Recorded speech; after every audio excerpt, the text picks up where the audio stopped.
ఆ స్థానంలో ఉంచాలి. అది ఎప్పటికీ కూడా నువ్వు వెనక వేయకూడదు. ఏముందులే పన్నుగా వచ్చావు అట్ట కాదు, పరిగెత్తాలి. వాయిదా వేస్తున్నావు అంటే అర్థం ఏంటంటే పడిపోతున్నావు అని ఏమవుతుంది, పడిపోవు. ఇక నాలుగోది ఏంటంటే చాలా మంది బాప్తిసం పొందేవాళ్ళు ప్రార్థనా జీవితం లేవు. ఎప్పుడో ఆగిపోయింది ప్రార్థనలు, చాలా మందికి ఆగిపోయినాయి, ప్రార్థనలు ఆగిపోయినాయి.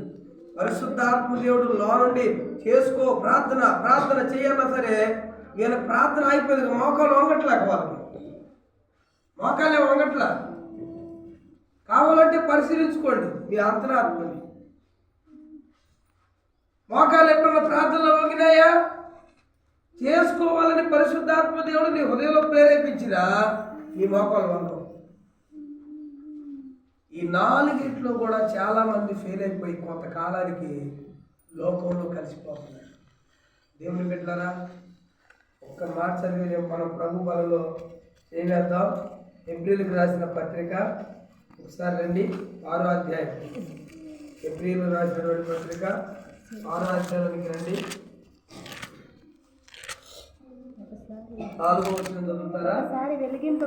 ఒకసారి వెలిగించబడిన తర్వాత పరలోక సంబంధమైన వరమును రుచి చూచి పరిశుద్ధాత్మలో పాలివారై దేవుని దివ్య వాక్యమును రాబో యుగ సంబంధమైన శక్తుల ప్రభావం అనుభవించిన తరువాత తప్పిపోయిన వారు, బాగా గమనించాలి మాట, తమ విషయంలో దేవుని కుమారుని మరలా సిలువ వేసి వారు తప్పిపోయి మరలా వారు ఏం చేస్తున్నారంటే దేవుని కుమారుని సిలువ వేస్తున్నారు. బాహాటముగా ఆయనను అవమానపరుచుతున్నారు. బాహాటముగా దేవుణ్ణి వారు అవమానపరుస్తున్నారు. గనుక మారు మనసు పొందినట్లు అట్టి వారిని మరలా నూతన వారిని మనం మార్చలేము, అది చాలా కష్టం.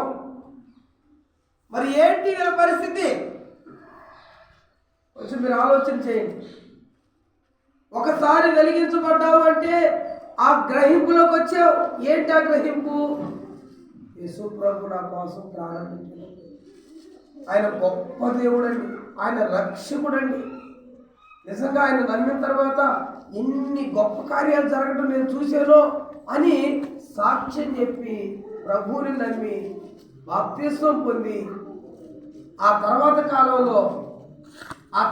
కాలంలో దేవుని బిడ్డలారా, నువ్వు పడిపోతూ లోకంలో కలిసిపోతున్నావు కదా, వాటి గురించే ఈ మాట. ఒకసారి నువ్వు వెలిగించబడ్డావు, ఒకసారి దేవుని చేత తాకబడ్డావు, పరలోక సంబంధమైన వరాలను కూడా రుచి చూచావు, పరిశుద్ధాత్మలో కూడా పాలువాడిగా మార్చబడ్డావు, దేవుని దివ్యవాక్యము రాబో యుగ సంబంధమైన శక్తుల ప్రభావమును అనుభవించావు. ఇవన్నీ అనుభవించిన తర్వాత తప్పిపోయావు. ఇవన్నీ అనుభవించిన తర్వాత తప్పిపోయావు. అయ్యో అమ్మా, నువ్వు తప్పిపోతున్నావు అంటే నాకు వాక్యం తెలుసు, నాకు దేవుడు తెలుసు, నాకు దేవుని మార్గం తెలుసు, మీరు నాకేం చెప్పాల్సిన పని లేదు అనే పని. మీకు అర్థమవుతుందో లేదో? మాకు వాక్యం తెలుసు, కావితో నేను చెప్తా ఉన్నాను, మీరు అలా వెళ్ళకూడదు, అలా చేయకూడదు అంటే ఏమైంది చేస్తే నాకు వాక్యం తెలుసు, నాకు బైబిల్ తెలుసు అని మాట్లాడారు. తప్పిపోయిన తర్వాత నువ్వేది మాట్లాడినా ఉపయోగం ఏముంది? దేవుని వాక్యం చెప్పేది ఏంటంటే వారు తప్పిపోవటం వల్ల మరలా బాహాటముగా వారు నమ్మిన దేవుణ్ణి సిలువ వేస్తున్నారు. ఆనాడు సైనికులు వేసిన సిలువ కాదు, వీరు వేసే సిలువ అవమానం, నిందలు. దేవుని బిడ్డలారా, ఎన్నో రకాల పిడిగుద్దులు లాంటి ఆ అవమానంలోకి యేసు ప్రభుని సిలువ వేస్తున్నారు. కాబట్టి వారి విషయంలో ఇక వారిని మనం మార్చలేము, అలాంటి వారిని మనం మార్చలేము, వారు మార్పు చెందుట అసాధ్యము అని చెప్పాడు. మరి వారి గతి ఏమవుతుంది? ఒకసారి మీరు హెబ్రీ గ్రంథంలోకి రండి.